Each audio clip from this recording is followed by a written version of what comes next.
இன்று பதவியேற்றுக் கொண்ட புதிய அமைச்சர்களுக்கு இலாக்காக்கள் ஒதுக்கீடு செய்யப்பட்டு அதிகாரப்பூர்வ அறிவிப்பு வெளியாகியிருக்கிறது. விவரங்களை செய்தியாளர் ராஜகுமரன் வழங்க கேட்கலாம். ராஜகுமரன், வணக்கம். யார் யாருக்கு எந்தெந்த துறைகள் ஒதுக்கப்பட்டிருக்கு, விவரங்களை சொல்லலாம்.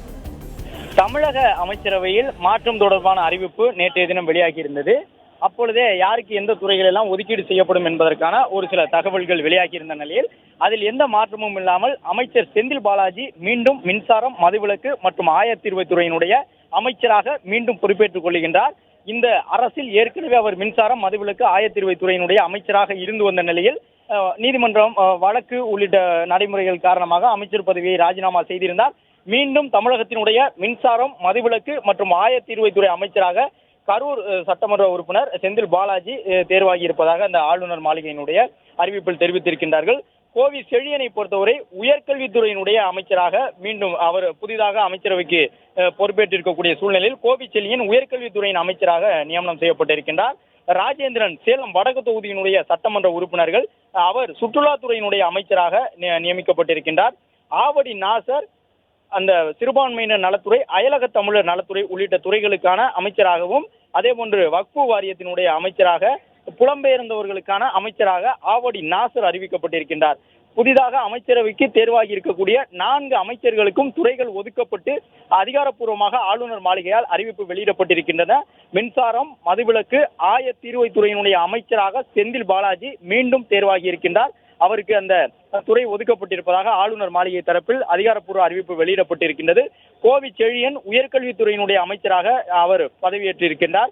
உயர்கல்வித்துறை அமைச்சர் எனும் பொழுது தொழில், கல்வி உள்ளிட்ட துறைகள், அதே போன்று சயின்ஸ் அண்ட் டெக்னாலஜி என்று சொல்லப்படக்கூடிய அறிவியல் மற்றும் தொழில்நுட்பம் உள்ளிட்ட அனைத்து வகை கல்விகளுக்குமான உயர்கல்வித்துறையினுடைய அமைச்சராக கோவி செழியன் தற்பொழுது அறிவிப்பு செய்யப்பட்டிருக்கின்றார். ராஜேந்திரன் சேலம் வடக்கு தொகுதியினுடைய சட்டமன்ற உறுப்பினர் சுற்றுலாத்துறையினுடைய அமைச்சராகவும், கரும்பு பொருள்களுக்கான அமைச்சராகவும் அவர் நியமனம் செய்யப்பட்டிருக்கின்றார். பனமரத்துப்பட்டி ராஜேந்திரன். நாசர் ஆவடி நாசரை பொறுத்தவரை சிறுபான்மையினர், அயலக தமிழர் நலத்துறை மற்றும் புலம்பெயர் மக்களுக்கான அமைச்சராகவும், வக்ஃபு வாரியத்தினுடைய அமைச்சராகவும் நியமனம் செய்யப்பட்டிருக்கின்றார். மின்சாரத்துறை பொறுத்தவரை ஏற்கனவே நிதி அமைச்சர் வசம் இருந்தது, அது மீண்டும் அமைச்சர் செந்தில் பாலாஜியிடம் ஒப்படைக்கப்பட்டிருக்கின்றது. மதுவிலக்கு ஆயத்தீர்வைத்துறையினுடைய அமைச்சராக மூத்த அமைச்சர் ஈரோடு முத்துசாமி இருந்து வந்தார். அவரிடமிருந்து அந்த துறை மாற்றப்பட்டு மீண்டும் செந்தில் பாலாஜி வசம் ஒப்படைக்கப்பட்டிருக்கின்றது. கடந்த 5 நாட்களுக்கு முன்பாக புழல் சிறையிலிருந்து பிணையில் விடுவிக்கப்பட்டிருந்த அமைச்சர் செந்தில் பாலாஜி தற்பொழுது மீண்டும் கரூர் மாவட்டத்திற்கு அதே அமைச்சர் பொறுப்புடன் செல்ல இருக்கின்றார். கரூர் தொகுதியினுடைய சட்டமன்ற உறுப்பினரான செந்தில் பாலாஜி தமிழ்நாடு அரசினுடைய மின்சாரம், மதுவிலக்கு, ஆயத்தீர்வைத்துறையினுடைய அமைச்சராக நியமனம் செய்யப்பட்டிருக்கின்றார். புதுமுகமாக தமிழக அமைச்சரவையில் அடியெடுத்து வைத்திருக்கக்கூடிய கோவி செழியன் உயர்கல்வித்துறையினுடைய அமைச்சராக பதவியேற்றுக் கொண்டிருக்கின்றார். பொன்முடி வசம் இருந்த உயர்கல்வித்துறை கோவி செழியனுக்கு மாற்றப்பட்டிருக்கின்றது. அமைச்சர் பொன்முடியிடம் வனத்துறை ஒப்படைக்கப்பட்டிருக்கின்றது. கோவி செழியன் தஞ்சை மாவட்டத்தினுடைய திருவிடைமருதூர் சட்டமன்ற தொகுதியின் உறுப்பினர், உயர்கல்வித்துறையினுடைய அமைச்சராக நியமனம் செய்யப்பட்டிருக்கின்றார். சேலம் வடக்கு தொகுதியினுடைய சட்டமன்ற உறுப்பினர் பனமரத்துப்பட்டி ராஜேந்திரன் சுற்றுலாத்துறையினுடைய அமைச்சராக நியமனம் செய்யப்பட்டிருக்கின்றார். அதே போன்று கரும்பு பொருள் உற்பத்தி சார்ந்த துறைகளும் அவர் வசம் ஒப்படைக்கப்பட்டிருக்கின்றன. சுற்றுலாத்துறையினுடைய அமைச்சராக ராஜேந்திரன் நியமனம் செய்யப்பட்டிருக்கின்றார். ஆவடி நாசர் மீண்டும் அமைச்சரவைக்குள் 2வது முறையாக இந்த அரசில் அடியெடுத்து வைத்திருக்கக்கூடிய ஆவடி நாசருக்கு தற்பொழுது அமைச்சரவையிலிருந்து நேற்று விடுவிக்கப்பட்ட செஞ்சி மஸ்தான் வகித்து வந்த துறைகள் மொத்தமாக மாற்றப்பட்டிருக்கின்றன. அதன் அடிப்படையில் சிறுபான்மையினர், அயலக தமிழர் நலத்துறை, புலம்பெயர் மக்களுக்கான நலத்துறை, வக்ஃபு வாரியத்தினுடைய உறுப்பினர் அந்த நலத்துறை உள்ளிட்ட பொறுப்புகளுடன் ஆவடி நாசர் நியமனம் செய்யப்பட்டிருக்கின்றார்.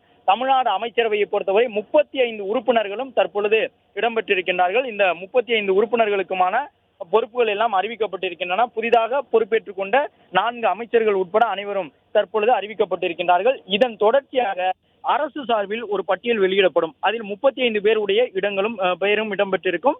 வரிசைப்படி முதல் இடத்திலிருந்து 35வது இடம் வரை அதில் அமைச்சர்கள் எந்த இடத்தில் இடம்பெற்றிருக்கின்றார்கள் என்பதை பொறுத்து அவர்களுக்கான முக்கியத்துவம் அந்த கட்சிகளுக்குள்ளும் அரசு நிர்வாகத்திலும் இருக்கும்.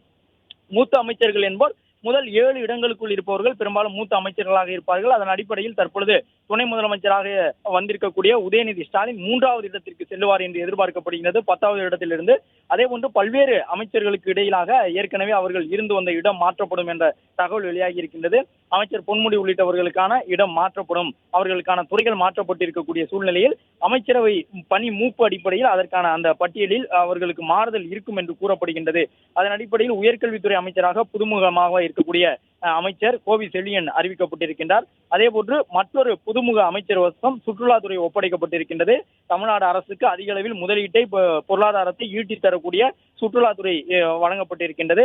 மேலும் ஏற்கனவே 6 அமைச்சர்களுக்கான துறைகள் நேற்றைய தினம் மாற்றப்பட்டிருந்தன. அதன்படி வனத்துறை மாற்றப்பட்டிருக்கின்றது, ஆதி திராவிடர் நலத்துறை மாற்றப்பட்டிருக்கின்றது, மிகவும் பிற்படுத்தப்பட்டோர் சீர்மரபினர் நலத்துறையினுடைய அமைச்சர் மாற்றப்பட்டிருக்கின்றார், மனித வளத்துறைக்கு முக்கியத்துவம் தரப்பட்டிருக்கின்றது. நிதி அமைச்சர்களின் கட்டுப்பாட்டில் மட்டுமே இருந்து வந்த மனித வளத்துறை என்பது தனி அமைச்சகமாக பிரித்து எடுக்கப்பட்டு ஒரு பொறுப்புடைய அமைச்சருக்கு அந்த துறையின் அமைச்சராக நியமனம் செய்யப்பட்டிருக்கின்றார் மனித வளத்துறை அமைச்சர் கயல்விழி செல்வராஜ். இவ்வாறு 6 அமைச்சர்களுக்கான துறைகள் மாற்றப்பட்டிருந்தன. இந்த சூழ்நிலையில் மேலும் 4 புதிய அமைச்சர்களுக்கான துறைகள் குறித்த அறிவிப்பு வெளியாகி இருக்கின்றது. தமிழக அமைச்சரவையில் 35 அமைச்சர்கள் இடம்பெற்றிருக்கின்றார்கள். முதலமைச்சரோடு சேர்த்து இந்த அமைச்சரவை மாற்றத்தின் மூலமாக 4 புதிய அமைச்சர்கள் அடியெடுத்து வைத்திருக்கின்றார்கள். உயர்கல்வித்துறை, சுற்றுலாத்துறை, அதே போன்று மேலும் 2 முக்கிய துறைகள் மின்சாரம், மதுவிலக்கு, ஆயத்தீர்வைத்துறை உள்ளிட்டவை எல்லாம் வழங்கப்பட்டிருக்கின்றன. அயலக தமிழர் நலத்துறை, சிறுபான்மையினர் நலத்துறைக்கும் புதிய அமைச்சராக ஆவடி நாசர் நியமனம் செய்யப்பட்டிருக்கின்றார். 35 அமைச்சர்களுக்குமான பொறுப்புகள் தற்பொழுது வரையறை செய்யப்பட்டிருக்கக்கூடிய சூழ்நிலையில் அடுத்த கட்டமாக அரசு தரப்பிலிருந்து அந்த பட்டியல் வெளியிடப்படும். அந்த பட்டியல் அடிப்படையில் எந்தெந்த அமைச்சர்கள் பணி மூப்பு அடிப்படையில் அவர்கள் முன்னிலை பெற்றிருக்கின்றார்கள், யாரெல்லாம் அந்த 15 இடங்களுக்கு பின்பாக இருக்கின்றார்கள் என்பது தொடர்பான விவரங்கள் தெரிய வரும். தற்பொழுது பதவியேற்பு விழா நடைபெற்று முடிந்திருக்கின்றது. புதிய அமைச்சர்கள் 4 பதவியேற்றுக் கொண்டிருக்கின்றார்கள். தமிழ்நாடு சட்டமன்றத்திற்கு உரிய வகையில் 15 விழுக்காடு அளவிற்கு சட்டமன்றத்தில் இடம்பெற்றிருக்கக்கூடிய உறுப்பினர் எண்ணிக்கையில் அமைச்சர்கள் நியமனம் செய்து கொள்ளலாம் என்பதற்கு ஏற்ப அதிகபட்சமான அளவான 35 என்பதை தமிழ்நாடு சட்டமன்றம் தொட்டிருக்கின்றது. இனிமேல் புதிதாக ஒருவரை அமைச்சரவைக்கு உள்ளாக எடுத்து வர வேண்டும் என்றால் ஏற்கனவே இருக்கக்கூடிய ஒரு அமைச்சர் வெளியில், அதாவது விடுவிக்கப்பட்டால்தான் புதிய அமைச்சர் உள்ளே பொறுப்பேற்றுக் கொள்ள முடியும். அந்த அடிப்படையில் அதிகபட்ச அளவான 35 அமைச்சர்கள் என்பதை தமிழக சட்டமன்றத்தினுடைய அமைச்சரவை எட்டியிருக்கின்றது.